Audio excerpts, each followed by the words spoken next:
हाँ जी दोस्तों, जय श्री राम। दोस्तों क्या हाल है आप सभी की। उम्मीद करता हूँ सभी बहुत बढ़िया से होंगे। मैं अर्पित पांजरे फार्म की एक और वीडियो में आप सभी का स्वागत करता हूँ। तो दोस्तों जैसा कि आप सब देख सकते हैं, मौसम पूरी तरह से बदल चुका है। अब मौसम शुरू हो चुका बारिश का। दोस्तों पशुओं को इस मौसम में काफ़ी राहत है पहले से। जो भयंकर गर्मी पड़ी है इस साल, लगभग 43 डिग्री हमारे यहाँ पे चला गया था। आप कमेंट में बताना आपके यहाँ पे क्या टेम्परेचर रहा है इस साल का गर्मी का। दोस्तों ये गर्मी का मौसम बहुत ही चैलेंजिंग होता है पशुओं के लिए। पशु हो इंसान हो, सभी इसमें परेशान ही रहते हैं दोस्तों। तो अब मौसम तो बढ़िया हो चुका है, कोई दिक्कत की बात नहीं। अब चलिए अपन चलते हैं फार्म की अपडेट की तरफ। तो पहले मैं आपको दिखाता हूँ अपने शेड में क्या हाल चाल है। तो चलिए चलते हैं अपन अंदर। जैसा कि आप देख सकते हैं, सुबह का समय, मिल्किंग वगैरह सभी कंप्लीट हो चुकी है। मौसम काफ़ी अच्छा है दोस्तों। इस मौसम में एंजॉय करने में ही मज़ा आता है, भीगने में भी। तो आज का व्लॉग हमारा शूट हो रहा है गिरते हुए पानी में। ये हमारे सभी पशु बंधे हुए हैं। बारिश की वजह से दोस्तों एक प्रॉब्लम हुई कि हमारा जो ये बोरवेल है, इसमें शायद पानी गया होगा ऊपर का नीचे, मतलब गोबर वाला बह के साइड से। तो शायद इस वजह से हमारे भी जो पानी में शुरुआत में हमने चालू किया तो काफ़ी गंदा पानी आया, जिसको इन्होंने पिया नहीं है ठीक से। अब पहले इसके लिए हमने क्या किया है, अब पहले हम लोग अपना फर्श वगैरह सबको साफ़ करेंगे, भैंसों को नहला देंगे। उसके बाद जब पानी लास्ट में थोड़ा साफ़ हो जाएगा, उसके बाद फिर हम लोग इनको पानी पिलाएंगे। दोस्तों अब बाकी सब कुछ तो ठीक है, लेकिन अब फार्म पे दूध कम होने लगा हमारे यहाँ पे, क्योंकि सभी पशु हमारे प्रेग्नेंट हो चुके हैं। लगभग सिर्फ 2 भैंसें रह गई हैं।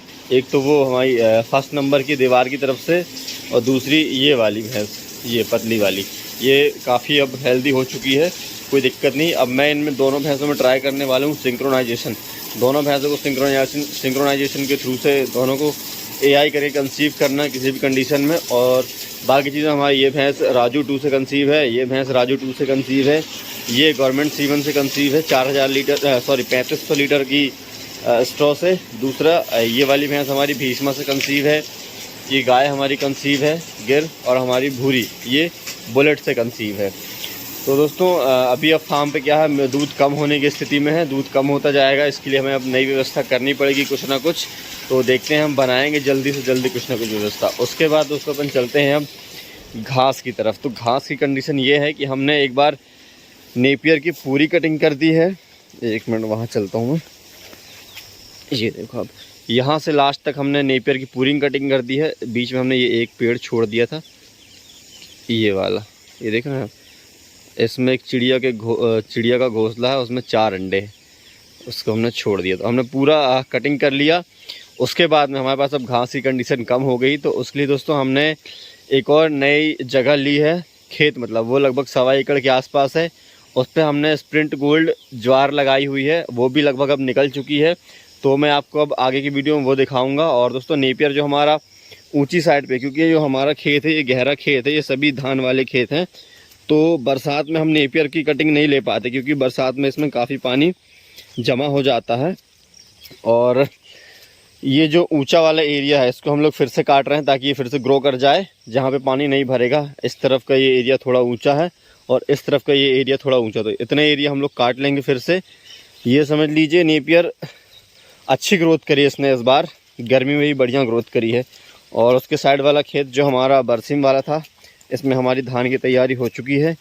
इसमें हमने गोबर खाद भी डलवा लिया है। और दूसरी चीज़ हमारा रोपा खार कहते हैं इसको हमारी तरफ पे। आप बताओ कि इसको आपके एरिया की तरफ में क्या बोला जाता है। शुरू में जो हम लोग पौधे लगाते हैं, धान की जो क्यारियाँ तैयार होती हैं, ये देखो, इसमें भी दिक्कत ये हुई कि 2 बार हमारे इस खार को फेंसिंग कूद के बाहर के बैल चर चुके थे। ये फिर से खैर काफ़ी बढ़ चुका है। पानी का इंतज़ार, जैसे पानी बढ़ता है, पानी भरेगा खेत में, हम लोग उसको खेत में रोपाई कर देंगे। ये देख रहे हैं आप, ये फेंसिंग, बैल बाहर के हरा भरा देख के अंदर फेंसिंग कूद के अंदर आ जाते हैं, कूद नहीं पाते तो फेंसिंग तोड़ देते हैं।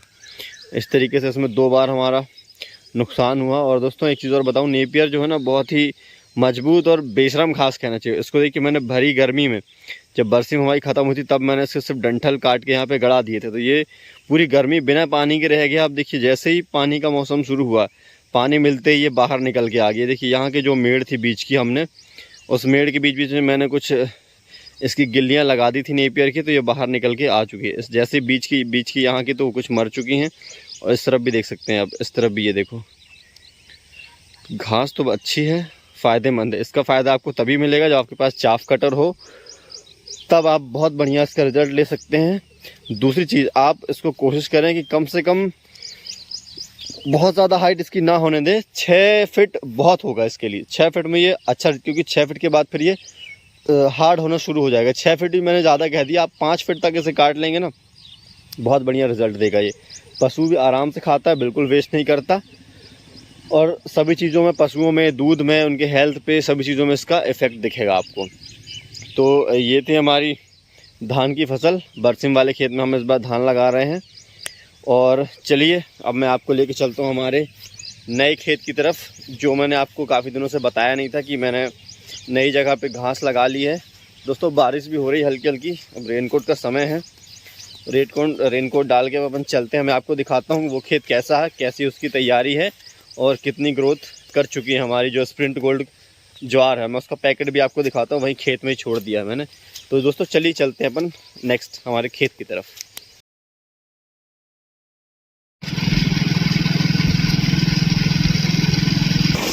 इस बार दोस्तों हमारे एरिया में इस तरफ पहले मक्का तो नहीं लगाया जाता था, लेकिन इस बार काफ़ी मात्रा में ये जो खेत देख रहे हैं रोड के किनारे वाले, इन सभी में मक्का की बुआई की गई है। तो दोस्तों हमें इस बार एक बेनिफिट ये होगा कि हमें इस बार मक्का के पेड़ भी मिलेंगे पशुओं को खिलाने के लिए, क्योंकि हमारे ही कुछ पहचान वाले हैं जिन्होंने हमसे बात करके ही मक्का लगाई कि हम मक्का कटते ही आपको वो पेड़ दे देंगे तो आप उसको पशुओं को खिला सकते हैं। तो दोस्तों हमें इस बार मुझे लगता है हरे चारे की हमारे पास बिल्कुल समस्या बनने नहीं वाली है। और इसी बीच में जो है हमारे एक और पशुपालक हैं, बहुत अच्छे हैं, उन्होंने बहुत अच्छी ब्रीड तैयार की है गायों की। जो बछियाँ हैं वो बहुत अच्छी रिकॉर्डेड बछियाँ तैयार कर रहे हैं। तो जो है ना उनके पास में भी जो हमने अपने पास घास लगाई हुई है, क्या स्प्रिंट गोल्ड, उन्होंने अपने पास वो घास पहले से तैयार करके रखी हुई है। तो उन्होंने हमें बोला है कि आप चाहें तो हमसे ये घास ले सकते हैं जब तक आपके पास घास अवेलेबल नहीं है। तो वो काफ़ी अच्छे हैं। तो अब काफ़ी लोगों का सपोर्ट हमें मिलता रहता है दोस्तों। तो आप भी ऐसे फार्मिंग करिए और सभी लोगों से जुड़ के करिए। तो आप सब जो फार्मर है एक दूसरे से जुड़े रहेंगे तो एक दूसरे के काफ़ी काम आ सकते हैं। तो चलिए दोस्तों अपन चलते हैं अब सीधे खेत की तरफ। तो दोस्तों हम लोग आ चुके हैं हम हमारे नए खेत पे। ये लगभग हमारे फार्म से लगभग 1 किलोमीटर के आसपास ही दूर है, लगभग 1 किलोमीटर थोड़ा ज़्यादा होगा। तो लेकिन कोई दिक्कत नहीं है आने जाने की। आप देखो यहाँ पे पूरी कंप्लीट रोड बनी हुई है, पक्की रोड है, तो यहाँ से आने जाने में हमें कोई दिक्कत नहीं होने वाली। तो दोस्तों चलिए अपन चलते हैं अब खेत की तरफ। 1 मिनट, मुझे लगता है चप्पल उतारनी पड़ेगी क्योंकि कीचड़ है यहाँ पे, मिट्टी गीली हो गई तो शायद चप्पल टूट ना जाए। बिल्कुल टूट जाएगी चप्पल। 1 मिनट, चप्पल उतारनी पड़ेगी हमें। अब दोस्तों चलिए अपन चलते हैं। और जिनसे दोस्तों हमने खेत लिया है, ये साइड वाला खेत भी उन्हीं का है, ये साइड वाला खेत भी उन्हीं का है। और दोस्तों मज़े की बात यह है कि जिनसे हमने खेत लिया है वो भी वेटनरी में ही है।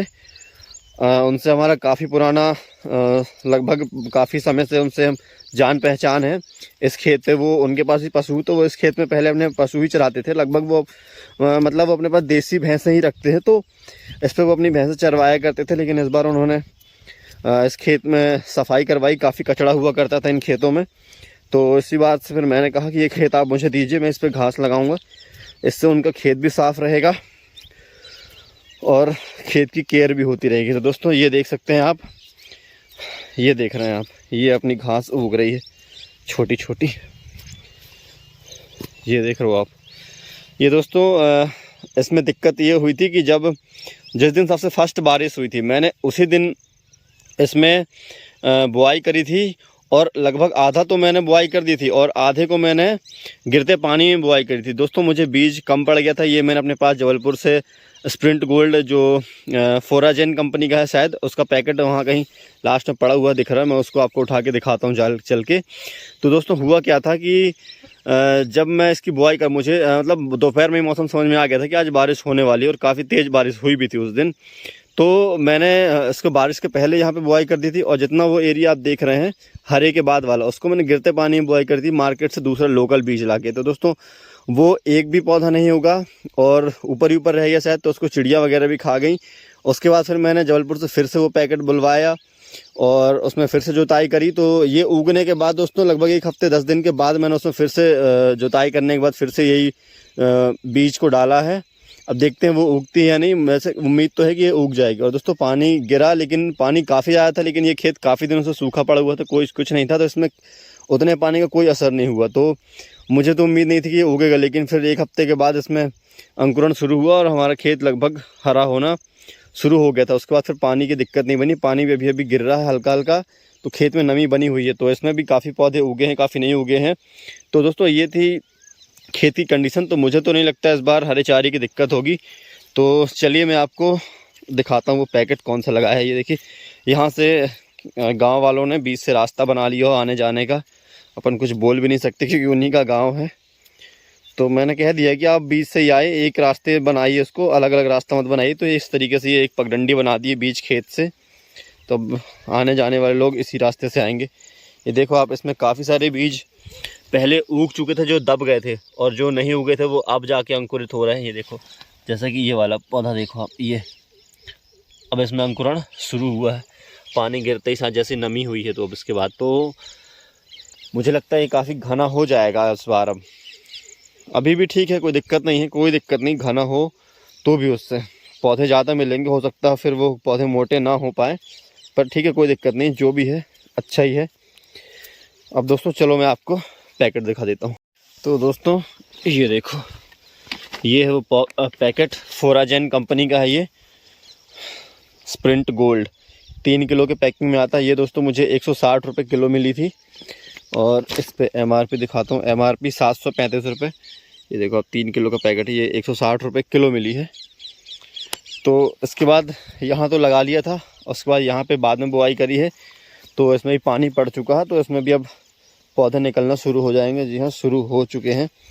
ये देखो आप, ये दिख रहा पौधे, ये निकलना शुरू हो गए हैं। ये देखिए, इसमें भी अच्छी तरीके से बुआई की गई है, काफ़ी घनी बो दिया है मैंने, इसमें भी कोई दिक्कत नहीं है। घास की परेशानी थी, तो इस बार हमारे पास घास की भी दिक्कत ख़त्म हो जाएगी। ये देखो, तो दोस्तों इस बार ये व्यवस्था करी है मैंने घास के लिए, क्योंकि पिछले साल मेरे पास बारिश में बिल्कुल भी घास नहीं थी, तो बारिश में मैंने भूसा ही खिलाया था। और हमारे पास भूसा की इस बार कंडीशन थोड़ी ख़राब है, जैसा कि आपने पहले ही देख लिया है कि हमारे पास भूसा का स्टॉक इस बार थोड़ा कम है। तो उम्मीद है कि ये घास हमें पूरा पूजेगी अगले सीज़न आते तक, बरसिम के आज तक आराम से पूजे। इसकी कटिंग दोस्तों 4 से 5 कटिंग आएगी, तो ये लगभग 1.25 एकड़ के आसपास का खेत है, तो ये आराम से हमें 5 कटिंग में पूरी 4 महीने ये निकल जाने वाला। तो दोस्तों ये थी हमारी व्यवस्था। इस पर कुछ जगह पे लगता है, ये देखिए बुआई छूट गई यहाँ पे। मुझे कुछ मेरे पास थोड़ा सा और पैकेट में आधा किलो के लगभग रह गया है, यहाँ पे ला के डालना पड़ेगा, तो ये फिर से अच्छे से उग जाएगी। तो दोस्तों ये था हमारा फार्म का अपडेट। तो कैसा रहा आज का वीडियो ज़रूर बताइएगा कमेंट में। और दोस्तों हमारे पास आप सपोर्ट बनाए रखिए, बहुत सी इन्फॉर्मेशनल चीज़ें, जैसा कि मैं आपको शॉर्ट्स के माध्यम से भी बता रहा हूँ, ऐसी बहुत सारी चीज़ें आपको बताता रहूँगा। और हम लोग अपनी मतलब जर्नी के बारे में आप सभी से शेयर करते रहेंगे कि हमने डेयरी फार्मिंग को बहुत बड़े लेवल पे लेके जाना, तो उसको मैं कैसे लेके जाऊंगा, क्या करने वाला हूं मैं। दोस्तों बहुत सारे प्लान है माइंड में, ये सारी चीज़ें आप सभी से शेयर करता जाऊंगा। तो दोस्तों बने रहिएगा वीडियो में। तो अब मिलते हैं अगली वीडियो में, तब तक के लिए जय श्री राम। और दोस्तों चैनल को सब्सक्राइब नहीं किया तो सब्सक्राइब ज़रूर कर लेना, ठीक है।